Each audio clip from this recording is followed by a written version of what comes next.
Hey guys, आज मैं आप सभी के लोगों के लिए क्लास 12 के केमिस्ट्री का सेकेंड केमिस्ट्री का जो पहला चैप्टर है हेलो एल्केन तथा हेलो एरीन के महत्वपूर्ण क्वेश्चन लेकर आया हूं। गाइस, ये वे प्रश्न हैं जिसे आप लोगों को तैयार कर लेना चाहिए, जो आप सभी के बोर्ड एग्जाम को लेकर इंपॉर्टेंट है। गाइस, इसमें से काफी क्वेश्चंस आप सभी के इस वर्ष एग्जाम के लिए महत्वपूर्ण है, क्योंकि इसमें काफी क्वेश्चन मैं गेस्ट क्वेश्चन लेकर आया हूं। साथ साथ में इसमें काफी क्वेश्चन आप सभी के प्रीवियस ईयर एग्जाम्स यानी आपके अनसॉल्व के भी क्वेश्चन हैं। तो गाइस, आप सभी लोगों को इन सभी क्वेश्चंस को पूरी ईमानदारी पूर्वक सॉल्व कर लेना चाहिए। अगर आप इस चैप्टर के वन शॉट लेक्चर नहीं देखें, यानी यह पूरा चैप्टर आप एक साथ नहीं देखें, तो आप देख सकते हैं मैं इस पूरे चैप्टर को 3 घंटे 52 मिनट लगभग 4 घंटे में पूरी तरीके से कंप्लीट कराया हूं। आप इस लेक्चर को देखने के लिए नीचे डिस्क्रिप्शन में भी लिंक मिल जाएगा, नीचे कमेंट बॉक्स में भी मैं लिंक दे दूंगा, जाकर देख लेना, आपकी बहुत ही अच्छी तैयारी हो जाएगी। तो गाइस, चलिए लेक्चर को स्टार्ट करते हैं। सबसे पहला क्वेश्चन आप सभी के सामने है। गाइस, इसमें सबसे पहले आपको ऑब्जेक्टिव क्वेश्चन देखने को मिलेगा, उसके बाद अति लघु उत्तरी टाइप के क्वेश्चन मिलेगा, फिर लघु उत्तरी टाइप के क्वेश्चन मिलेगा। दीर्घ उत्तरी क्वेश्चन मैं इसमें नहीं रखा हूं। दीर्घ उत्तरी क्वेश्चन चूंकि लंबे क्वेश्चन होते हैं, इसके लिए मैं अलग से कोई इंपॉर्टेंट क्वेश्चन का लेक्चर रख लूंगा। और ये बात ध्यान रखना आप सभी लोग, ऑर्गेनिक केमिस्ट्री में जब तक आप लोग प्रैक्टिस नहीं करेंगे क्वेश्चंस का, तब तक आप लोग अच्छी तैयारी नहीं हो पाएगी और आप लोग एग्जाम में अच्छे मार्क नहीं ला पाएंगे। इसलिए सभी लोग सभी क्वेश्चंस का प्रैक्टिस जरूर करना। और हाँ, एक बात और ध्यान रखना, आप सभी लोग क्वेश्चंस को पहले अपने से ट्राई करने की कोशिश करना। आप लोग देखना कि आप लोग क्वेश्चन क्या कर पा रहे हो। हालांकि मैं सभी क्वेश्चंस का सलूशन कराऊंगा, एक एक क्वेश्चन का सलूशन कराऊंगा, ठीक है। तो आप लोग अपने से ट्राई करना, इससे पता चलेगा कि आपको क्या नहीं आ रहा है। जो भी क्वेश्चंस नहीं आएगा उन सभी क्वेश्चंस का स्क्रीनशॉट लेके रख लेना या कहीं पर लिख के रख लेना, क्योंकि आप सभी के एग्जाम को लेकर ये सभी प्रश्न बहुत ही इंपॉर्टेंट है। हालांकि मैं सभी क्वेश्चंस का सलूशन कराऊंगा, ठीक है। देखिए, सभी के सामने सबसे पहला क्वेश्चन है कि देखिए इसमें क्या है, अभिक्रिया दिया हुआ है। क्या अभिक्रिया दिया है? CH2 CH और CH2 और CH3, यही क्वेश्चन है। यहाँ पे Br जुड़ा हुआ है, इसका प्रोडक्ट क्या होगा यह आपसे पूछा है। और ये यहाँ पे जो एल्कोहली KOH की उपस्थिति में क्रिया हो रही है, तो बताइए इसमें से कौन सा ऑप्शन इसका सही होगा, इसका प्रोडक्ट क्या होगा। मैंने आपको 2 रिएक्शन बताया था। अगर आपका यहाँ पे ब्रोमीन जुड़ा हो यानी एल्किल हैलाइड हो, मैंने एक रिएक्शन और बताया था। यहाँ पे दोनों रिएक्शन को साथ साथ में पढ़ लीजिए आप सभी लोग। मैंने कहा ना, प्रैक्टिस नहीं करेंगे तो चैप्टर में आपका कमांड नहीं बनेगा। कमांड के लिए आपको प्रैक्टिस करना बहुत ही जरूरी है, ठीक है। मैं इसीलिए आज लेक्चर लेकर आया हूँ। मैं सोमवार को आपको इसका वन शॉट लेक्चर दिया था, ठीक है। आज मैं आपको इसका इंपॉर्टेंट क्वेश्चन का लेक्चर लेकर आया हूं। देखिए, 2 प्रकार के रिएक्शन इसमें बनते हैं। पहला रिएक्शन मैंने आपको बताया था, यहाँ पे एल्कोहलिक KOH होता है, दूसरे में जली KOH होता है, और दोनों में प्रोडक्ट अलग अलग बनते हैं। कौन ऐसा स्टूडेंट है जिनको दोनों प्रोडक्ट को पता है? जरा कमेंट बॉक्स में कमेंट करके मुझे बताना किसको पता है। अगर एल्कोहलिक KOH यूज करेंगे तब क्या प्रोडक्ट बनेगा, अगर जली KOH यूज करेंगे तो क्या प्रोडक्ट बनेगा, किसको पता है? जरा मुझे कमेंट बॉक्स में कमेंट करके बता देना, मैं जानना चाहता हूं, मैं जानना चाहता हूं। देखो, मैं आपको बताऊं, अगर एल्कोहलिक KOH आप यूज करोगे तो इसमें क्या होता है, ये मैंने आपको बताया था। ये जो ब्रोमीन होता है ना, या तो यहां से या फिर यहां से, कहीं से भी एक हाइड्रोजन को लेकर भाग जाता है। याद रखना, इसमें क्या होता है, ब्रोमीन या तो यहां से या फिर यहां से एक हाइड्रोजन को लेकर भाग जाता है। तो यहाँ पे 2 प्रोडक्ट बनते हैं, 2 प्रोडक्ट बनते हैं। कौन कौन प्रोडक्ट बनेंगे?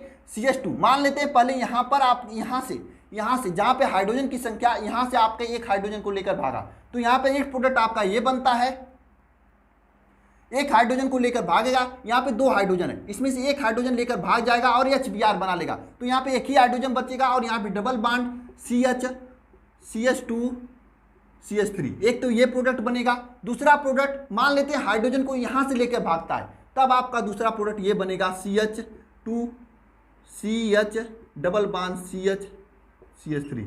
ये 2 प्रोडक्ट बनेगा, ये 2 प्रोडक्ट बनता है इसमें। अब यहाँ पे प्रोडक्ट का नाम दिया हुआ है, तो आपको मालूम है जहां पे 4 कार्बन होते हैं, देखिए एक कार्बन होता है तो उसे, एक कार्बन जहां पे होता है उसे एथ कहा जाता है, ठीक है। आप लोग पढ़े होंगे, 2 कार्बन होता है तो क्या, सॉरी मेथ कहा जाता है, इसे मेथ कहा जाता है, एथ कहा जाता है, ठीक है।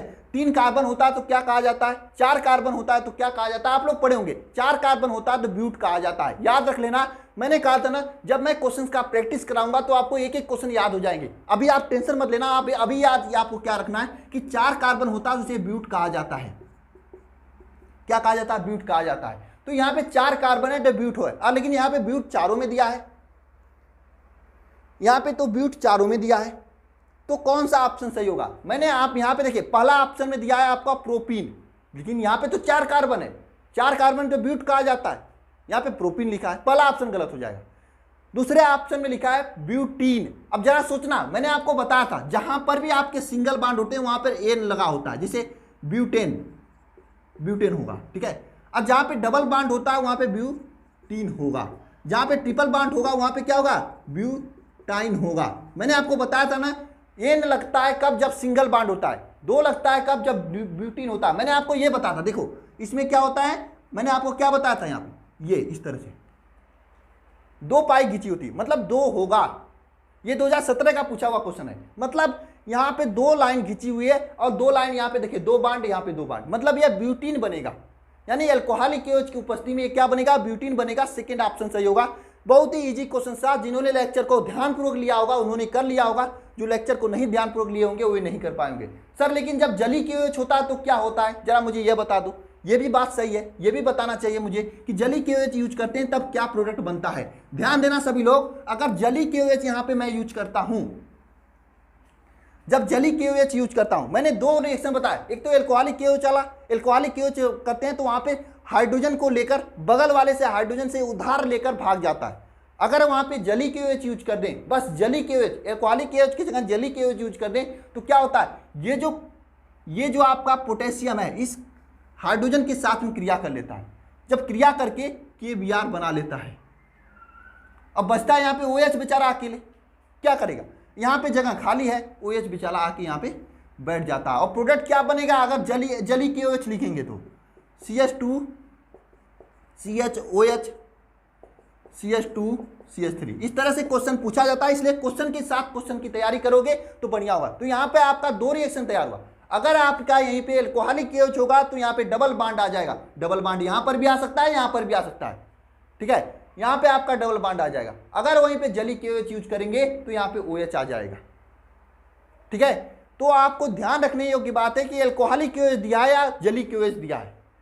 अब ब्यूटेन बनेगा या ब्यूटाइन, आपको मैंने बता दिया, जहां पे डबल बांड होता है वहां पे टीन जुड़ता है, ब्यूटीन होगा। अगर वहीं पे ट्रिपल बांड होता तो ब्यूटाइन होता, सिंगल बांड होता तो क्या होता? ब्यूटेन होता, ठीक है। तो पहला क्वेश्चन सभी को समझ में आया होगा, मैं उम्मीद करता हूं, ठीक है। सेकेंड क्वेश्चन की ओर चलते हैं। सेकेंड क्वेश्चन आप सभी के सामने है, क्लोरोबेंजीन की क्यूप्रस ऑक्साइड की उपस्थिति में अमोनिया के साथ क्रिया कराने पर क्या बनता है? जरा बताना रिएक्शन सभी लोग,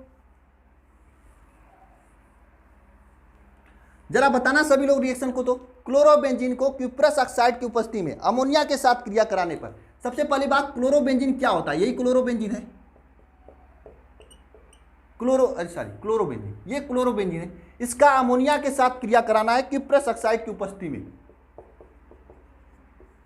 Cu2O की उपस्थिति में, क्या बनेगा? जरा सोचना सभी लोग।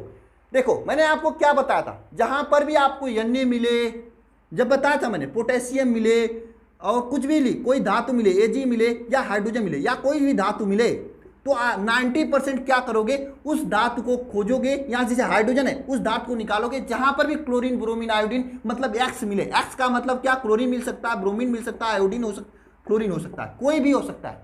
तो आपको क्या करना है? इस धातु को इसके साथ तुरंत निकाल देना है बाहर, क्योंकि ये धातु इसके साथ इतना प्यार करते हैं कि देख कर रह ही नहीं पाते, जाकर गले मिल जाते हैं और चले जाते हैं बाहर।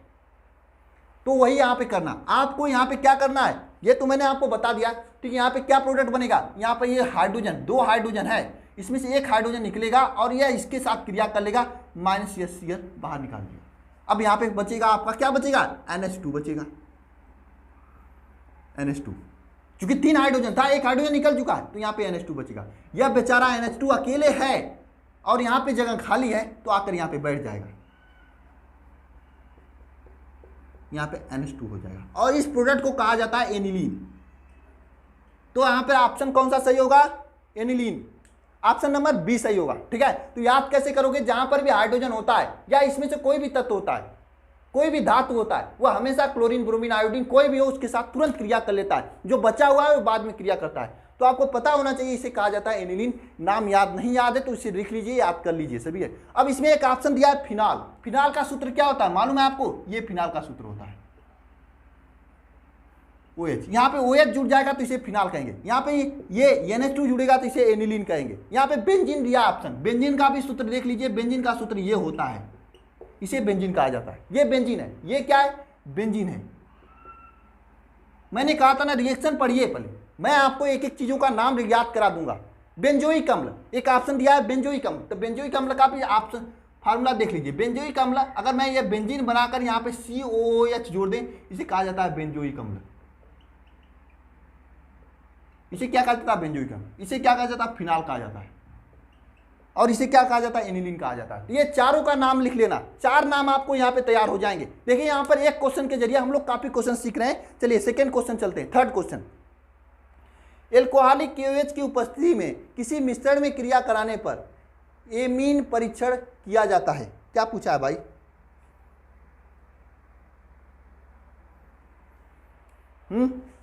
बताइए। इस क्वेश्चन का जवाब दीजिए सभी लोग, जवाब दीजिए सभी लोग।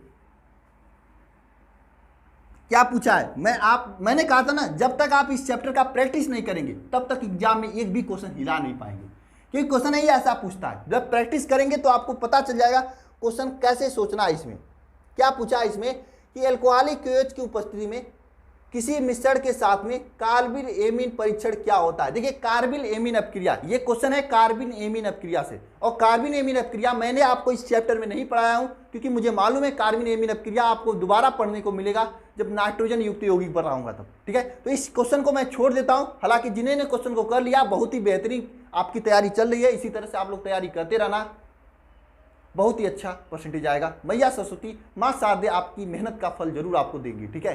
बाकी इस क्वेश्चन को मैं कराऊंगा, कब कराऊंगा, जब कार्बिल एमीन अपक्रिया पढ़ाऊंगा तब, ठीक है। कब कार्बिल एमीन अपक्रिया पढ़ाऊंगा, जब नाइट्रोजन युक्त यौगिक पढ़ाऊंगा तब, ठीक है ना। तो चलिए नेक्स्ट क्वेश्चन की ओर चलते हैं। नेक्स्ट क्वेश्चन है आइडोफार्म परीक्षण देता है। देखिए आइडोफार्म परीक्षण भी मैंने आपको नहीं पढ़ाया है। आइडोफार्म परीक्षण मैं कब पढ़ाऊंगा, जब एल्कोहल और साथ में कीटोन उटोन पढ़ाऊंगा तब वहां पे आइडोफार्म परीक्षण देता। क्योंकि यहाँ पे आइडोफार्म अगर बताता मैं तो आपको मुझे ये बताना होता। मैं तो ये समझ रहा हूँ कि आप कुछ भी नहीं पढ़ें, इसलिए मैं बहुत ही अरेंज तरीके से पढ़ा रहा हूँ। अगर यहाँ पे मैं आपको आइडोफार्म परीक्षण, क्लोरोफार्म परीक्षण पढ़ाता तो मुझे यह भी बताना पड़ता कि एल्कोहल किसे कहा जाता है, कीटोन किसे कहा जाता है, एल्डिहाइड किसे कहा जाता है। इसलिए मैं जब एल्कोहल कीटोन एल्डिहाइड पढ़ा दूंगा तब आइडोफार्म पढ़ाऊंगा, तब ये क्वेश्चन आपको देखने को मिलेंगे। हालांकि मैं क्वेश्चन पहले क्यों दे दिया हूं, पहले मैं क्वेश्चन इसलिए दिया हूं क्योंकि ताकि आपको पता होना चाहिए इस चैप्टर के कौन कौन से क्वेश्चन आते हैं, ये पता होना चाहिए। ये PDF मैं आपको दे दूंगा, कहाँ पे, अल्फा इंस्टीट्यूट एप्लीकेशन पे जो स्टडी मटेरियल बैच बना हुआ है वहां पे मैं दे दूंगा, ठीक है। तो आपको वहां से PDF डाउनलोड कर लेना, रख लेना इस चैप्टर के। जब भी आप लोग इस चैप्टर को पढ़ना तो आपको इन सभी क्वेश्चन को जरूर लगा लेना, कोई भी क्वेश्चन आपके एग्जाम में से बाहर नहीं जाएगा। इसलिए मैं कुछ एक्स्ट्रा भी क्वेश्चन, क्योंकि मुझे बार बार क्वेश्चन तो नहीं बनाना है ना, क्वेश्चन एक ही बार बनाना है, इसलिए मैंने ऐसा किया हूं, ठीक है। तो आपको ये भी क्वेश्चंस मैं नहीं कराया, हालांकि इस चैप्टर में ही ये क्वेश्चन था, लेकिन मैं छोड़ दिया हूं। क्यों छोड़ा हूं, मैंने आपको बता दिया, क्योंकि मुझे मालूम है, मैं ये मान के चला हूं आप लोग कुछ भी नहीं पढ़े हो। आपको नहीं पता कि एल्कोहल किसे कहा जाता, आपको नहीं पता कि कीटोन किसे कहा जाता, आपको ये भी नहीं पता एल्डिहाइड किसे कहा जाता है। ये तीनों चारों चीज मैं आपको जब बता दूंगा तब ये आइडोफार्म रिएक्शन भी बता दूंगा, ठीक है। पता मत ना, आगे मैं आपको करा दूंगा तब आपको आ जाएगा, ठीक है। चलिए नेक्स्ट क्वेश्चन की ओर चलते हैं। क्वेश्चन नंबर 5, ये क्वेश्चन आप सभी के लिए इंपॉर्टेंट है। इस क्वेश्चन में आपको बेंजीन की क्रिया कराई जा रही है 3Cl2 के साथ में सूर्य के प्रकाश की उपस्थिति में, क्या प्रोडक्ट बनेगा। यह आपका बेंजीन है और ये क्वेश्चन इंपॉर्टेंट भी है, याद कर लीजिए। ये बेंजीन है और इसकी क्रिया करा जाए Cl2 की उपस्थिति में, 3Cl2 की उपस्थिति में, 3Cl2 की उपस्थिति में। और यहाँ पे सनलाइट है, सनलाइट है, प्रकाश की उपस्थिति में, तो क्या प्रोडक्ट बनेगा। ध्यान देना, जब इसकी बेंजीन के सही, आप लोग काफी लोग सही जवाब दे रहे हो, जब इसकी क्रिया कराएंगे तो ऑप्शन नंबर C सही होगा। यहाँ पे क्या प्रोडक्ट बनेगा, यहाँ पे सभी स्थान पे जाके क्लोरीन जुड़ जाएगा, ये प्रोडक्ट बनता है, ठीक है। ये रिएक्शंस आप सभी लोग तैयार कर लीजिए, ये प्रोडक्ट बनता है, ठीक है। और ये पिछले साल ही आपके एग्जाम में पूछा गया था, 2020 में, लिखा हुआ नहीं है लेकिन पूछा गया था, ठीक है। तो निम्नलिखित अपक्रिया को उत्पाद में क्या बनेगा, इसको आप लोग ये भी लिख सकते हो C6H6Cl6, ठीक है, ये भी आप लोग लिख सकते हो, ठीक है। ये प्रोडक्ट बनेगा। चलिए नेक्स्ट क्वेश्चन की ओर चलते हैं। नेक्स्ट क्वेश्चन है क्लोरोपिक्रिक किसे कहा जाता है, बताइए। क्लोरोपिक्रिक किसे कहा जाता है? मुझे मालूम कि यह आपको मैं नहीं बताया हूँ क्लोरोपिक्रिक किसे कहा जाता है, क्योंकि एग्जाम में पूछा जाता है, इसीलिए तो मैं करा रहा हूँ ताकि आप लोग स्क्रीनशॉट वगैरह मार के रख लें, कभी भी एग्जाम में पूछे तो आप लोग कर लें। तो क्लोरोपिक्रिक किसे कहा जाता है? ध्यान देना, CCl3NO2 इसे कहा जाता है क्लोरोपिक्रिक। क्वेश्चंस अच्छे हैं, क्वेश्चंस आपको करने हैं सभी क्वेश्चंस। इसे क्या कहा जाता है? क्लोरोपिक्रिक कहा जाता है। 6 क्वेश्चंस आप सभी के लिए मैं डाला था। इस चैप्टर से ज़्यादा क्वेश्चन ऑब्जेक्टिव के रूप में नहीं बनते हैं, ज़्यादा क्वेश्चन आगे से बनते हैं, आपके एल्कोहल फिनाइल ईथर से बनते हैं और कार्बोलिक एसिड से बनते हैं। इस चैप्टर के जो भी क्वेश्चन ऑब्जेक्टिव के रूप में बन सकते थे मैंने आपको दे चुका हूँ। अब इसके बाद आपके कैसे क्वेश्चन है? अति लघुत्तरीय और लघुत्तरीय प्रकार के क्वेश्चन हैं। यहाँ पे ध्यान देना, क्या क्वेश्चन पूछा है कि ग्रीनहार्ड अभिकर्मक का उपयोग करते समय नमी के थोड़े अंशों से भी बचाना चाहिए, क्यों आवश्यक है? बताइए। ऐसे ही क्वेश्चन पूछे जाते हैं। क्वेश्चन नंबर 7,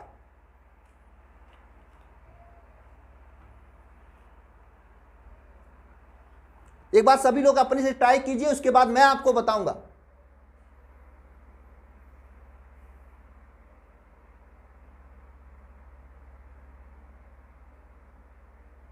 देखिए क्यों बचाना चाहिए। सबसे पहले ग्रिग्नार्ड अभिकर्मक क्या होता है? ग्रिग्नार्ड अभिकर्मक आपको मालूम है RMgX को कहा जाता है ग्रिग्नार्ड अभिकर्मक। ठीक है, इसे कहा जाता है ग्रिग्नार्ड अभिकर्मक। इसका उपयोग करते हैं हम लोग करते समय नमी से बचाना चाहिए। अगर ऐसा कुछ क्वेश्चन पूछे बचाना चाहिए, क्योंकि यह बहुत क्रियाशील होता है। क्या होता है? बहुत क्रियाशील होता है। यह बहुत ही क्रियाशील होता है, इसलिए इसे नमी से बचाना चाहिए। इसे नमी से बचाएंगे तो यह क्रिया क्या कर लेगा? मान लीजिए RMgX है, इसकी क्रिया मान लीजिए H2O। H2O नमी का मतलब जल ही होता है ना। H2O के साथ में नमी के संपर्क में जैसे ही आता है तो फिर क्या करता है मालूम है? यहाँ से आपका एक H बाहर निकलता है, यहाँ से एक HOH इस तरह से हो जाता है। यह H आपका बाहर निकलता है और यह H जाकर इस R से क्रिया करके RH बना लेता है, और बचता जो है OH इसके बीच में आकर फंस जाता है MgOH बना लेता है। MgOH बना लेता है। तो नमी के संपर्क में आते ही यह RH बना लेता है, इसलिए इसे नमी से बचाना चाहिए, क्योंकि यह बहुत ही अधिक क्रियाशील होता है। ठीक है, इसीलिए इसे नमी से बचाना बहुत ही आवश्यक है। मैंने आपको यहाँ पे रिएक्शन करा के बता दिया कि जब अगर नमी मतलब जल के संपर्क में आता है तो H सीधे R से क्रिया करके RH बना देता है, MgOH बना देता है। इसलिए इसे नमी से बचाना आवश्यक है और इसे नमी से बचाया जाता है, और एग्जाम में ऐसे ही क्वेश्चन पूछे जाते हैं। अगर आप लोग प्रैक्टिस नहीं करोगे तो क्वेश्चन नहीं कर पाओगे, मुझे मालूम है। इसलिए सभी लोग प्रैक्टिस जरूर करना, एक बार नहीं, इस लेक्चर को 2-3 बार देख लेना। यहाँ पे आपको केवल एक ही कारण लिखना है, नमी के बचाना चाहिए, क्योंकि बहुत ही अधिक क्रियाशील होता है। अधिक क्रियाशील होने के कारण ही इसे नमी से बचाना चाहिए। यहाँ पे ये रिएक्शन भी एग्जाम में लिख देना, बता देना कि अगर नमी यानी जल के संपर्क में आता तो सीधे ये रिएक्शन हो जाता है। 8 नंबर क्वेश्चन देखिए, आप सभी के सामने है। यहाँ पे HCl के साथ में अब क्रिया कराई गई है और प्रोडक्ट क्या बनेगा यह आपसे पूछा गया है। और ये क्वेश्चन जो है NCERT एग्जाम्पलर से है और ये गेस क्वेश्चन है, ये पूछा जा सकता है आपसे। दिखाई दे रहा है क्वेश्चन आप सभी को? बताइए प्रोडक्ट में क्या बन सकता है?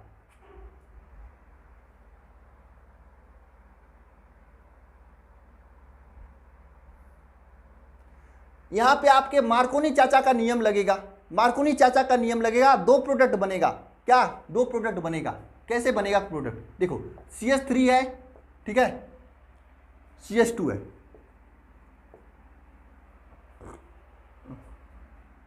CH है, डबल बॉन्ड CH है, CH3। यही क्वेश्चन है आपका, यही क्वेश्चन है ना, यही क्वेश्चन है। क्वेश्चन तो यही है, ठीक है। इसकी क्रिया आप लोग HCl के साथ में करा रहे हो, ठीक है। जब HCl के साथ में कराते हो तो मैंने आपको बताया था, क्या बताया था मैंने आपको बताया था, ये जो डबल बॉन्ड कार्बन है ना, ये डबल बॉन्ड कार्बन है ना, इसी पे जाकर आपका एक कार्बन पे तो जाकर आपका C जुड़ता है, Cl जुड़ेगा, एक कार्बन पे जाकर H जुड़ेगा। मैंने आपको बताया था कि नहीं बताया था? बताओ। तो 2 यहाँ पे प्रोडक्ट बनेंगे, 2 प्रोडक्ट बनेंगे, प्रोडक्ट A और B। प्रोडक्ट ए और बी, दो प्रोडक्ट बनेंगे। कौन पहला प्रोडक्ट बनेगा, ध्यान देना, मैं उस आगे ना लिखकर मैं यहाँ पे लिख रहा हूँ, ठीक है। ए कौन सा प्रोडक्ट बनेगा, ध्यान देना सभी लोग, ए कौन सा प्रोडक्ट बनेगा, ध्यान देना सभी लोग। ये एच आपके आके यहाँ पे जुड़ जाए और ये सी एल आके यहाँ पे जुड़ जाए। मान लेते हैं कि जो ये एच है ना आके कहाँ पे जुड़े, यहाँ पे जुड़े, और जो सी एल है ना ये आके यहाँ पे जुड़े। मैंने आपको बताया था कहीं पर भी जुड़ सकता है। अगर मान लीजिए यहाँ पे जुड़ता है तो यह पहला प्रोडक्ट बनेगा। क्या प्रोडक्ट बनेगा, ये प्रोडक्ट बनेगा CH3 CH2 CH और 2 H जुड़ेगा, क्योंकि पहला H पहले से एक H था और एक H फिर से आके जुड़ गया तो यहाँ पे 2 H हो जाएगा, CH Cl हो जाएगा और यहाँ पे CH3 हो जाएगा। एक तो यह प्रोडक्ट बनेगा। दूसरा प्रोडक्ट B क्या बनेगा, मान लीजिए इसका उल्टा हो जाता है, यह H यहाँ पे ना आके यह H आपका जो है, यह H आपके, यह जो H है आपका यहाँ पे ना आके यहीं के जुड़ गया और ये थोड़ा दूरी आकर यहाँ पे जुड़ा, तो दूसरा प्रोडक्ट बन जाएगा। क्या बनेगा, CH3 CH2 CH Cl और यहाँ पे CH2 हो जाएगा CH3। तो यहाँ पे दो प्रोडक्ट बनेगा। दोनों प्रोडक्ट आप सभी के सामने है। क्वेश्चन समझ में आया सभी को, दो प्रोडक्ट यहाँ पे बनेगा ना। क्वेश्चन नंबर 8 के बाद क्वेश्चन नंबर ए, दोनों प्रोडक्ट कितने लोगों का सही था, जरा कमेंट बॉक्स में कमेंट करके हमें बताना। पूरा तबाही सा ला देना है, भूकंप सा ला देना है। नेक्स्ट क्वेश्चन, क्या एनिलीन की मोनोब्रोमोबेंजीन कैसे प्राप्त करेंगे, एनिलीन से मोनोब्रोमोबेंजीन कैसे प्राप्त करेंगे, एनिलीन से मोनोब्रोमोबेंजीन कैसे प्राप्त करेंगे, जरा बताइएगा। ये क्वेश्चन ऐसे पूछा जाता है। एनिलीन का किसे कहा जाता है, एनिलीन मैंने आपको बता दिया, मैंने एनिलीन बता दिया कि कैसे कहा जाता है, एनिलीन किसे कहा जाता है, एनिलीन, इसको तो मैंने आपको बता दिया। इस एनिलीन से मोनोब्रोमोबेंजीन कैसे प्राप्त करोगे, किस तरह से प्राप्त करोगे, जरा मुझे बताना। ऐसे क्वेश्चन पूछे जाते हैं। अगर आप लोग प्रैक्टिस नहीं करेंगे तो क्वेश्चन नहीं कर पाएंगे। एनिलीन से मोनोब्रोमोबेंजीन कैसे प्राप्त करेंगे, हम बताएं आपको। देखिए एनिलीन का सूत्र क्या होता है, यही होता है, मैंने आपको आज ही बताया अभी कि एनिलीन इसे कहा जाता है, ठीक है। इससे मोनोब्रोमोबेंजीन बनाने के लिए, मोनोब्रोमोबेंजीन बनाने के लिए आपको मैं दो रिएक्शन बता रहा हूं। एक रिएक्शन जो कि आपको बुक में मिलेगी, एक रिएक्शन जो कि आप लिख सकते हो अगर आपको नहीं याद आता है। तो पहले कौन सा बताएं, बताओ कौन सा बताएं। मैंने आपको पहले एक ही मैं पहला दूसरा वाला रिएक्शन कराता हूं, ठीक है। आपका दूसरा वाला रिएक्शन क्या है, इसकी क्रिया करा दो HBr के साथ में। देखो यहां पे पूछा है मोनोब्रोमोबेंजीन,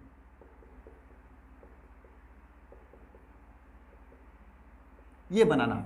बात ध्यान देना, जहां पे मोनो शब्द लगता है, मैंने आपको सिखाया था जहां पर भी मोनो शब्द लगता है वहां पे क्या होता है, एक ब्रोमीन जुड़ता है। जहां पर भी मोनो शब्द जुड़ता है वहां पर एक ही होता है, एक होता है। तो आपको क्या करना है, इसका HBr के साथ क्रिया करा लेना है। अब ध्यान देना सभी लोग, यह जो H है, यह H आपका इसके साथ क्रिया कर लेता है, किसके साथ, NH2 के साथ क्रिया कर लेता है। जब NH2 के साथ क्रिया करता है H, तो जरा सोचना क्या होगा, पहले तो 2 H था, अब एक H और आ गया, तो ये खुश हो गया क्योंकि ये फिर से अपने अमोनिया बना दिया, NH3 बना दिया, ठीक है। लेकिन जो बचता है Br, ये बेचारा अकेले बैठा था, खाली जगह यहाँ पे था, बैठा था अकेले, तो खाली जगह होने के कारण ये भी यहाँ पे आके जुड़ गया, प्लस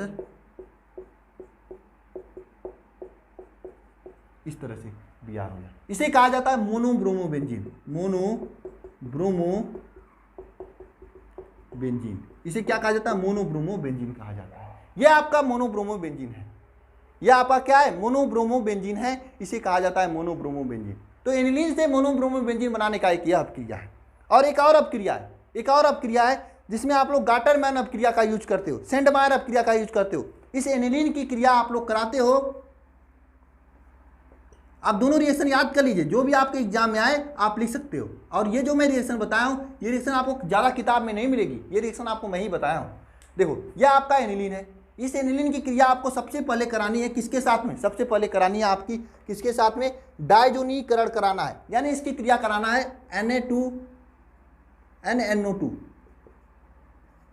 और HCl के साथ में, इसे कहा जाता है डायजोनीकरण। जब इसकी डायजोनीकरण कराते हैं तो इसकी रिएक्शन के बाद ये बेंजीन डायजोनियम क्लोराइड बनाता है, मतलब यहाँ पे N triple bond N double bond NCl होता है, ये बेंजीन डायजोनियम क्लोराइड बनाता है। इस बेंजीन डायजोनियम क्लोराइड का अपक्रिया हम लोग गाटरमैन अपक्रिया करा देते हैं। गाटरमैन अपक्रिया मैंने आपको बताया था ना, क्या होता है गाटरमैन अपक्रिया, HBr के साथ करा देते हैं। जब CuHBr के साथ गार्टनर आप क्रिया कराइए, चाहे यहाँ पे सेंडमायर आप क्रिया करें, कोई भी आप क्रिया कराइए, आपका प्रोडक्ट बनेगा यहाँ पे Br। तो ये दो रिएक्शंस हैं आपके, कोई भी रिएक्शन याद कर सकते हो, दोनों रिएक्शन आप सभी के लिए इंपॉर्टेंट है। जो आपको याद में आए वो वहां पर एग्जाम में लिख सकते हो। ठीक है, चलिए नेक्स्ट क्वेश्चन क्यों चलते हैं। नेक्स्ट क्वेश्चन तो हल्का है, आप लोग कर सकते हो। क्लोरोबेंजीन का हैलोजन वाहक की उपस्थिति में हैलोजनीकरण किस प्रकार से होता है, संबंधित रासायनिक समीकरण लिखिए। क्लोरोबेंजीन का हैलोजनीकरण से संबंधित रिएक्शन पूछा गया है। और देखो इस तरह से स्टेटमेंट के रूप में क्वेश्चन पूछता है। अगर आप लोग पढ़े भी रहेंगे तब पर भी नहीं कर पाएंगे, अगर आप लोग प्रैक्टिस नहीं किए होंगे। अगर आप लोग कहोगे तो मैं प्रैक्टिस क्लास एक और लेके आ जाऊंगा इसका, ताकि और अच्छी आपकी तैयारी हो जाए। कमेंट बॉक्स में लिखकर कहोगे तब। क्या है, क्लोरोबेंजीन का हैलोजन वाहक के उपस्थिति में हैलोजनीकरण किस प्रकार किया जाता है। मैंने आपको बताया था निर्जल FeCl3, आप लिख सकते हैं निर्जल FeX3 या फिर AlCl3 की उपस्थिति में। भाई यहां पे बाबा जी कौन होते हैं, FeX3 तथा AlCl3। मैंने आपको बताया था जो उत्प्रेरक होता है उसे हम बाबा जी कहते हैं, क्योंकि ये क्या, इनका काम क्या होता है, रासायनिक अपक्रिया को कराना। ठीक उसी प्रकार जैसे शादी में बाबा जी शादी कराते हैं, लेकिन हाँ ये जो उत्प्रेरक होते हैं ये रासायनिक अपक्रिया में भाग नहीं लेते हैं। ठीक उसी प्रकार जिस प्रकार शादी, जब कभी भी किसी का शादी होता है उसमें बाबा जी शादी में भाग नहीं लेते हैं। ये नहीं कि शादी कराने गए किसी और का, अपना शादी करके बैठ के करने लगे, ऐसा तो नहीं करते हैं। वे केवल शादी कराते हैं। इस तरह से ये होते हैं उत्प्रेरक, ये रासायनिक अपक्रिया को तेजी से कराते हैं, रासायनिक अपक्रिया कराने में भाग लेते हैं, लेकिन अपना शादी नहीं करते हैं, अपना कुछ नहीं करते हैं। तो क्वेश्चन क्या है कि क्लोरोबेंजीन का हैलोजन वाहक की उपस्थिति में हैलोजनीकरण किस प्रकार किया जाता है। तो हैलोजनीकरण में क्या होता है, निर्जल FeCX3 या AlCl3 की उपस्थिति में, इसके उपस्थिति में क्या होता है, उपस्थिति में आयरन उत्प्रेरक की उपस्थिति में, अथवा या फिर ये है इसकी उपस्थिति में क्रिया होती है ना, तो क्लोरोबेंजीन का हैलोजनीकरण हो जाता है। क्लोरोबेंजीन का हैलोजनीकरण हो जाता है,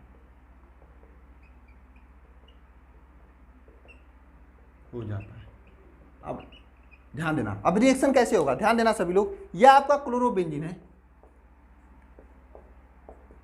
यहां पे क्लोरीन जोड़ दी, यह आपका क्लोरोबेंजीन है।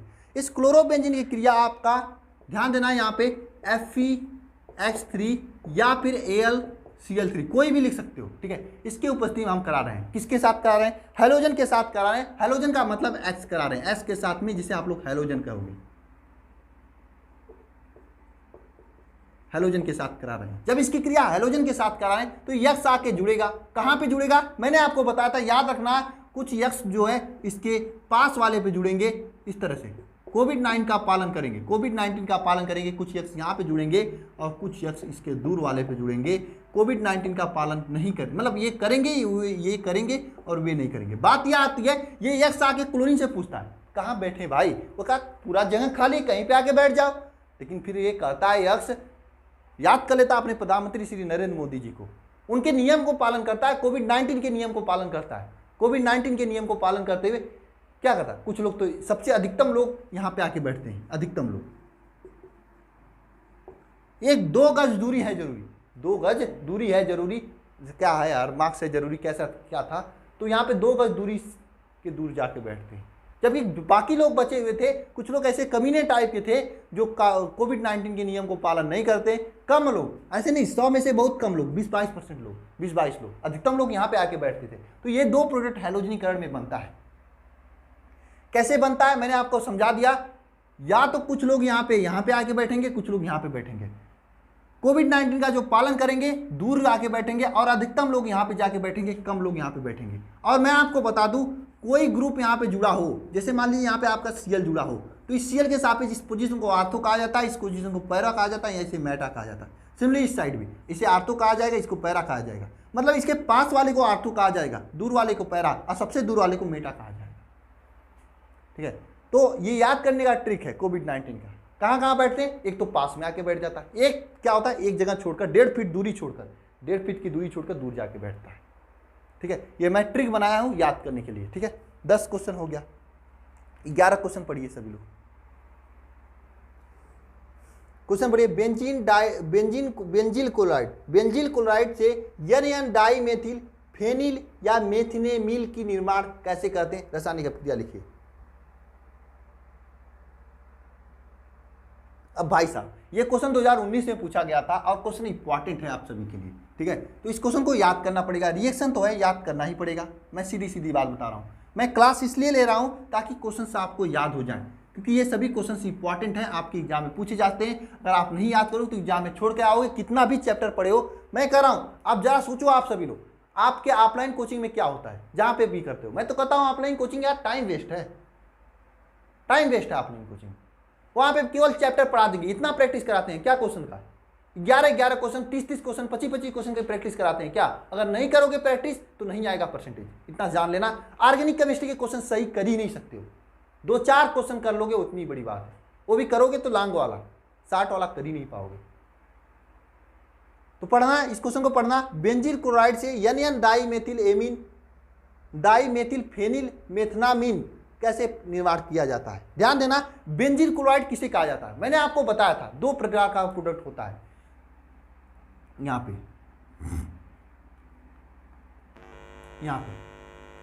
CH2 के स्थान पे Cl जुड़ जाए, इसे क्या कहा जाएगा, बेंजील क्लोराइड कहा जाएगा। इसे क्या कहेगा,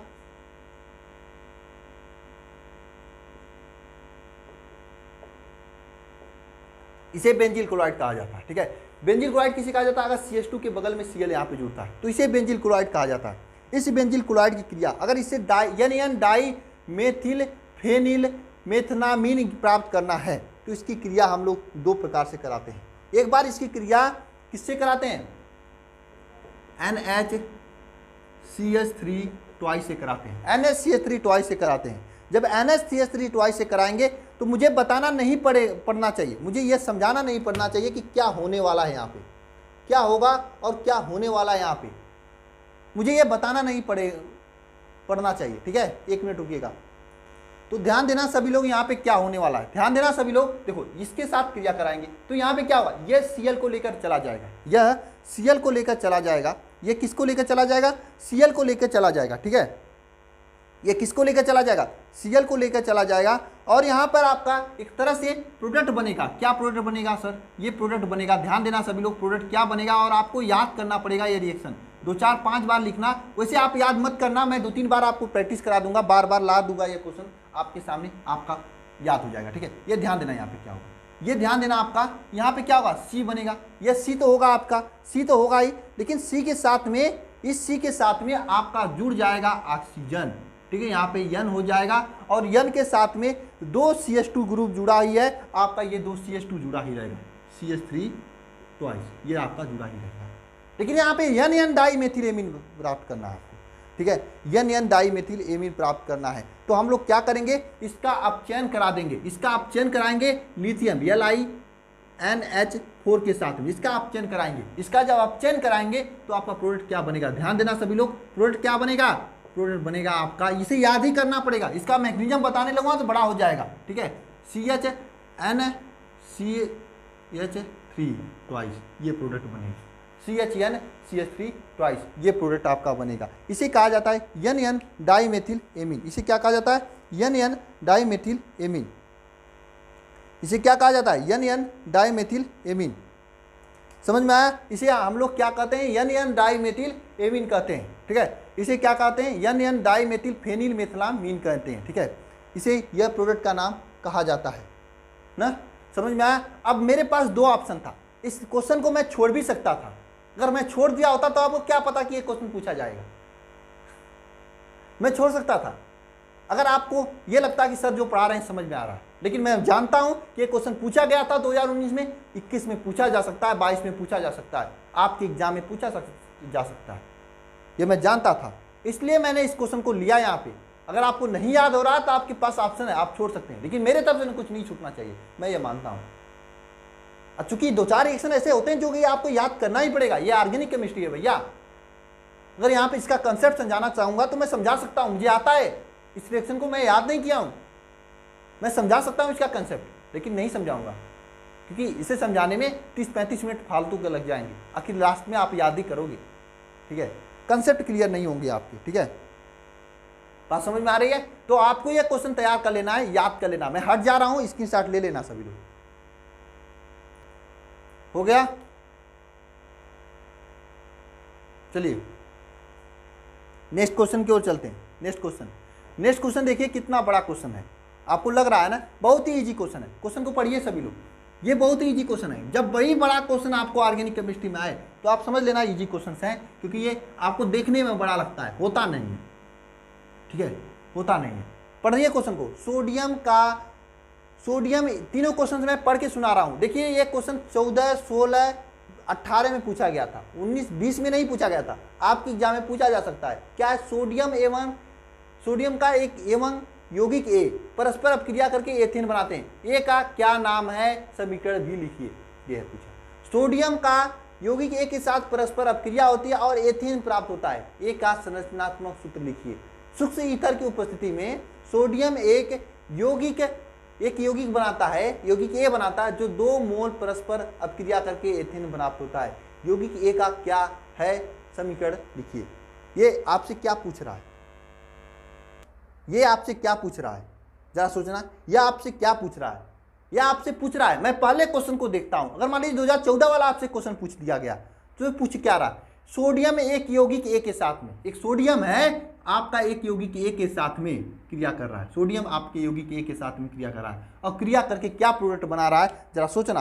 प्रोडक्ट बना रहा है आपका एथेन बना रहा है, यानी CH3 बना रहा है। कैसे सोचोगे कौन सा प्रोडक्ट है?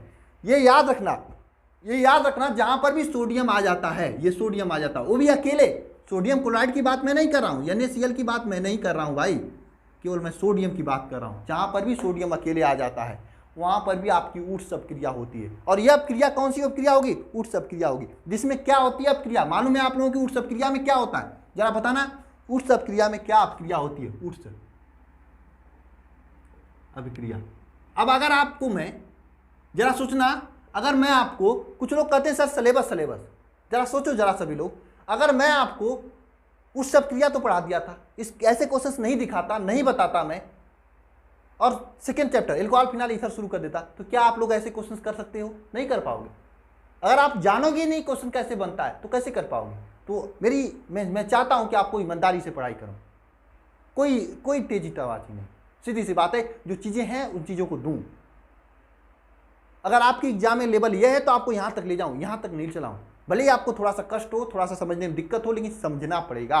अगर एग्जाम में ये जो आपका लक्ष्य है 90 ये लाना है तो समझ में आया? ऑफलाइन टीचर की तरह नहीं, जैसे आप लोग जहां भी कोचिंग करने जाते हो 2-2 घंटा वेस्ट करते हो टाइम ना, क्या होता है वहां पे? ऐसे क्वेश्चन कराते हैं? नहीं कराते होंगे, मुझे मालूम है, करा ही नहीं सकते हुए, क्योंकि उनको तो महीना बनाना है, पैसे बनाना है।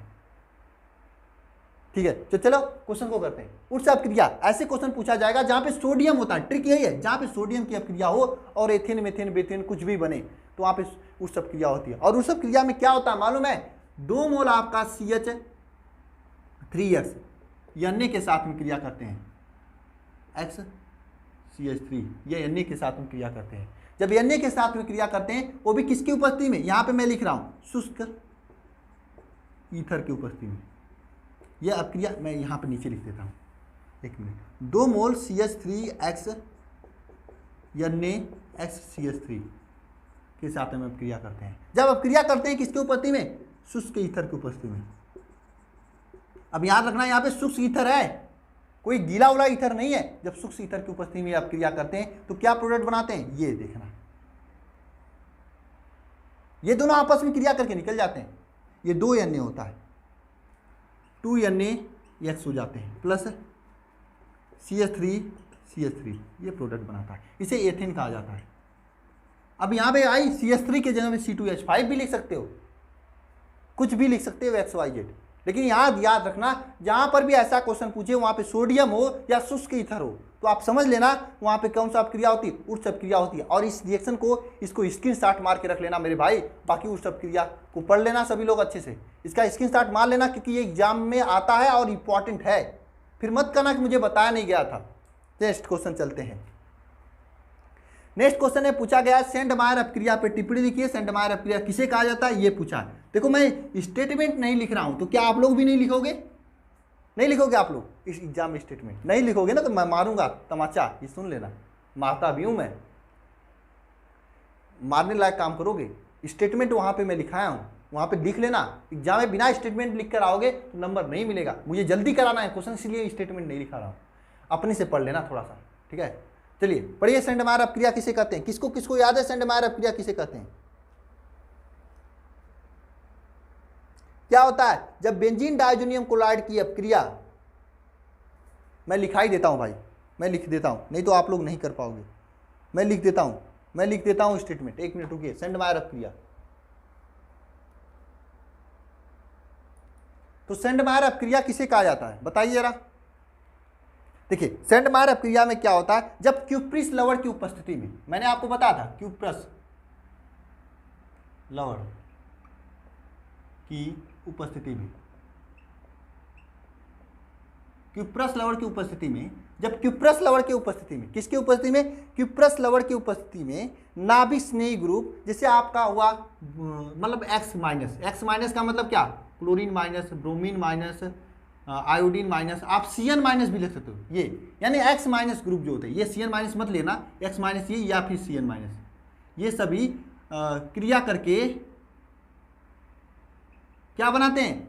क्रिया करके क्या बनाते हैं? ये सभी आपस में क्रिया करके क्लोराइड के प्रतिस्थापित करते हैं, यानी बेंजीन डाइजोनियम क्लोराइड से क्लोराइड को प्रतिस्थापित करते हैं। बेंजीन डाइजोनियम क्लोराइड से मतलब क्या करते हैं?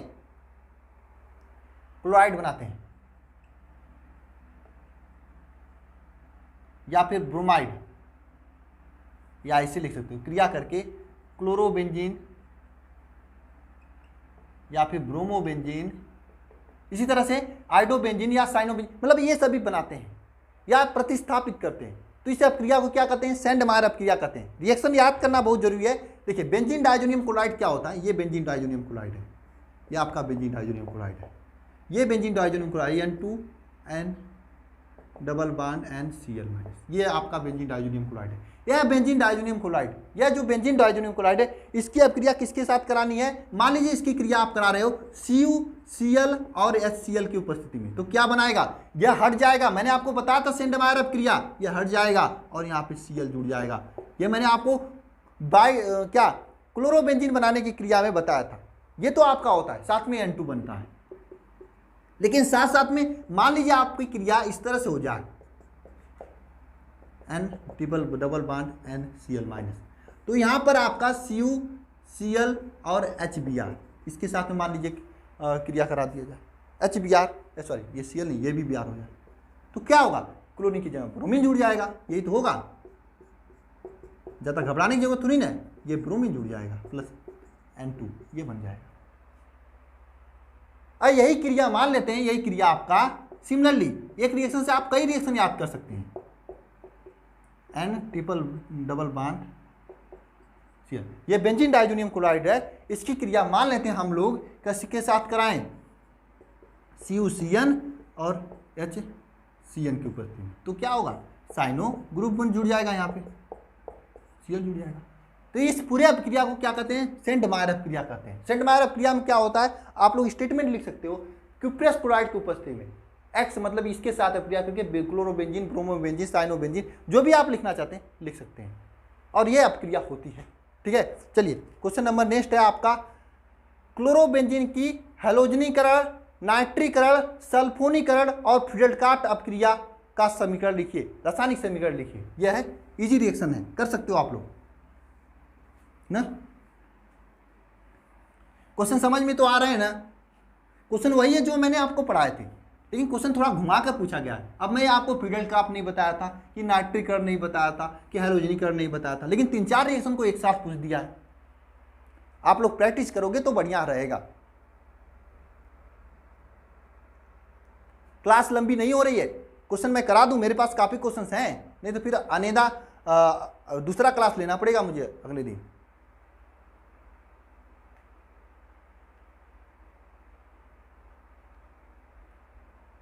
एक बार अपने से ट्राई कीजिए। देखिए अगर आपको क्लोरोबेंजीन का हैलोजनीकरण कराना, पहले हैलोजनीकरण, हैलोजनीकरण कराते हैं, हैलोजनीकरण कराते हैं। तो हैलोजनीकरण कराने में क्या करते हैं, हैलोजनीकरण की जो क्रिया होती है, हैलोजनीकरण जो होता है, हैलोजनीकरण किसकी उपस्थिति में होता है, ये उत्प्रेरक याद रखना, या Fe(X3) या फिर AlCl3, इसकी उपस्थिति में क्रिया होती है। ये या होता है या फिर ये होता है, कि उपस्थिति में होता है। ये आपको रिएक्शन में ये महत्वपूर्ण होता है कि उत्प्रेरक क्या है आपको पता होना चाहिए, इसकी उपस्थिति में होता है। रिएक्शन कैसे होता है मैं आपको बता दूं, रिएक्शन कैसे होता है। मान लीजिए आपका क्लोरोबेंजीन है, इसका हैलोजनीकरण कराना है। अभी तो मैं आपको रिएक्शन बताया था, मान लीजिए इसकी X के साथ क्रिया करानी है, यहाँ पर उपस्थिति मान लीजिए Fe(X3) हो गया, ठीक है। तो कैसे क्रिया होगी, ध्यान देना सभी लोग। ये X जाएगा, इस क्लोरीन से पूछेगा मैं कहाँ बैठूं, X कहेगा मेरे पास बैठ जा या मेरे दूर बैठ जा, पूरा जगह खाली है कहीं पे बैठ जा। तो ये कुछ X आके यहाँ पे बैठते हैं और कुछ X जो कि पालन करते हैं कोविड के नियम का, और वह आकर यहाँ पे बैठते हैं, ये CX। X का मतलब क्या होता है, X का मतलब क्या है, X का मतलब क्लोरीन हो सकता है, ब्रोमीन हो सकता है, आयोडीन हो सकता है, फ्लोरीन, कुछ भी हो सकता है। X का मतलब, ठीक है। ये कुछ लोग यहाँ पे बैठते हैं, कुछ लोग वहाँ पे बैठते हैं, कम लोग होते हैं। अधिकतम लोग क्या करते हैं, कोविड के नियम का पालन करते हैं। अधिकतम लोग, अधिक मात्रा में ये बनता है, कम मात्रा में ये बनता है, सीधी सी बात है। ये X जाता है, इससे पूछता है मैं कहाँ बैठूँ, कहता मेरे बगल में बैठ जा या मेरे दूर बैठ जा, कहीं पे बैठ जा, पूरा जगह ही जगह खाली। तो कुछ लोग, कुछ X यहाँ पे बैठते हैं जो कि कोविड के नियम का पालन नहीं करते हैं। प्रधानमंत्री श्री नरेंद्र मोदी जी का जो आह्वान किया गया था 2 गज दूरी और मास्क है जरूरी, उसको पालन नहीं करते हैं। कुछ लोग क्या करते हैं, दूर जाके बैठते हैं। तो याद कर सकते हो, यहाँ बैठते हैं या फिर यहाँ बैठते हैं, 2 गज दूरी, 1 2 गज दूरी छोड़ कर बैठ जाते हैं। दोनों समझ में आया आप सभी को, ठीक है। ये तो हैलोजनीकरण की क्रिया हो गई। मान लेते हैं सल्फोनीकरण की क्रिया कैसे होती है। सल्फोनीकरण की क्रिया सेम सल्फोनीकरण में सेम क्रिया होती है। देखिए ध्यान दीजिएगा, सल्फोनीकरण में क्या होता है। नेक्स्ट है सल्फोनीकरण। सल्फोनीकरण में क्या होता है मैं आपको बता था, सल्फोनीकरण कैसे होता है। सल्फोनीकरण में क्या होता है, सल्फोनीकरण में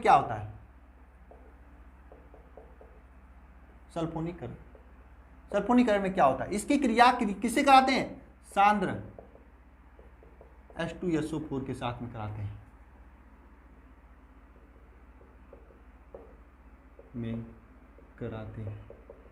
इसकी क्रिया किससे कराते हैं, सांद्र H2SO4 के साथ में कराते हैं। यहां पर H2SO4 लिखेंगे, ठीक है। अब सीधी सी बात है, यह H2SO4 क्या करेगा, कहां पे जाके जुड़ेगा, ये बात आती है। तो ध्यान देना, जब सांद्र H2SO4 के साथ में इसकी क्रिया कराते हैं, गर्म करते हैं, जब इसकी क्रिया में इसे गर्म करते हैं तो यहाँ पे HSO3 जुड़ता है। HSO3 कहाँ पे जुड़ता है, या तो यहाँ पे जुड़ेगा या फिर यहाँ पे जुड़ेगा। वही बात, यह जाकर इससे पूछता है मैं कहाँ बैठूं, तो सिमिलरली वही जवाब देता है, अरे यार X तो आया था, तुम भी वहीं बैठो जहाँ पे X बैठा था, Cl। कुछ लोग यहाँ पे HSO3 बैठते हैं और कुछ लोग यहाँ पे HSO3 बैठते हैं।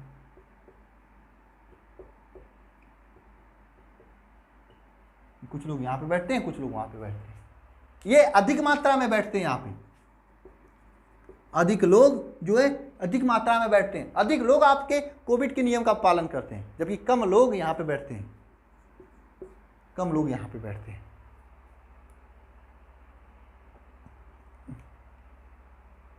हो गया, समझ में आ रहा है।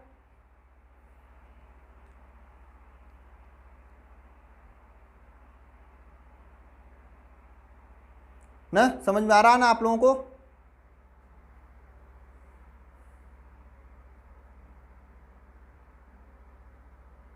ठीक है। चलिए नेक्स्ट रिएक्शन को लिखते हैं।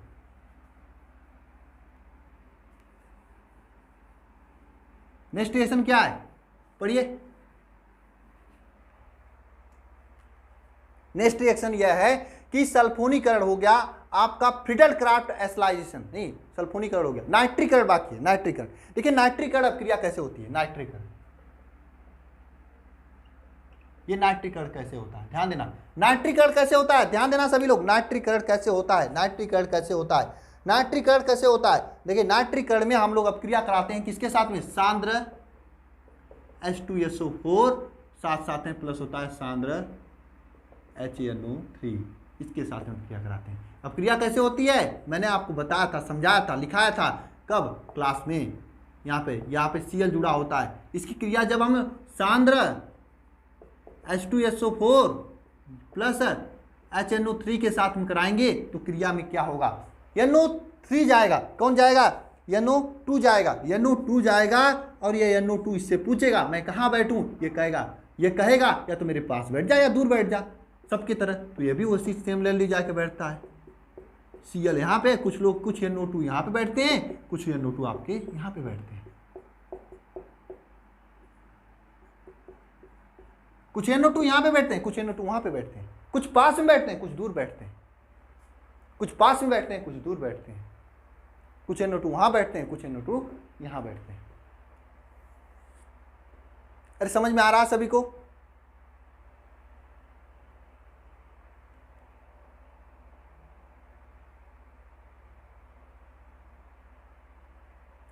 रिएक्शन समझ में आया? फ्रीडल क्राफ्ट अपक्रिया में क्या होता है? फ्रीडल क्राफ्ट अपक्रिया में क्या होता है जानते हैं? अब बात करते हैं फ्रीडल क्राफ्ट। देखिए मैं स्टेटमेंट नहीं लिख रहा हूं, अगर आपको स्टेटमेंट लिखना तो लिख देना।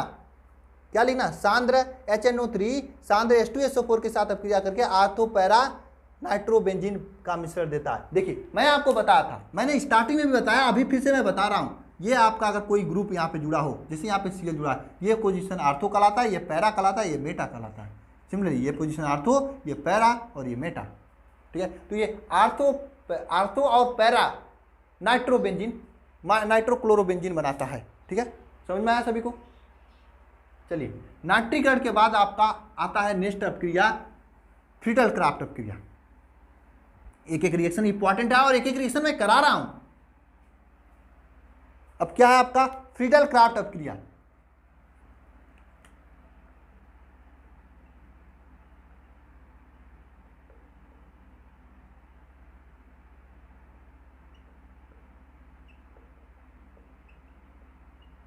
फ्रीडल क्राफ्ट अपक्रिया, फ्रीडल क्राफ्ट अपक्रिया में क्या होता है? फ्रीडल क्राफ्ट अपक्रिया में क्या होता है आपको मालूम है? इसमें जो क्रिया होती है AlCl3 की उपस्थिति में होती है।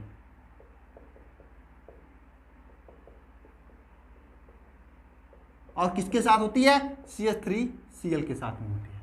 CH3Cl के साथ में होती है। जैसे आपका ये क्लोरोबेंजीन है, ये आपका क्या है? क्लोरोबेंजीन है। इस क्लोरोबेंजीन की क्रिया CH3Cl की उपस्थिति में AlCl3, यह आपका उत्प्रेरक है, बाबा जी है, इसके साथ क्रिया करती है। तो यहां से क्या निकलता है मालूम है? ये CH3 निकलता है। ये CH3 जो है ये पूछता है इससे जाकर कि कहाँ बैठूं मैं, तो ये बताता है या तो मेरे पास बैठ जा या मेरे दूर बैठ जा। तो ये यहाँ पे दो प्रोडक्ट बनता है। पहला प्रोडक्ट यह बनता है कि जो आपका ये Cl था, ये यहाँ पे CH3 यहाँ पे बैठता है, या फिर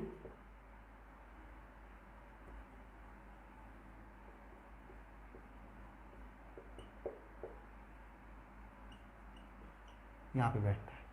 मैंने आपको बताया या तो इसके पास बैठेगा या फिर दूर बैठेगा। अब पता कैसे करोगे कहाँ पे ज़्यादा लोग बैठेंगे? तो ध्यान देना, ये अधिक मात्रा में बनेगा, क्योंकि अधिक मात्रा में ये कोविड के नियम का पालन करता है। ये कम मात्रा में बनेगा, ये अधिक मात्रा में बनेगा और ये कम मात्रा में बनेगा। समझ में आ रही है सभी को बात?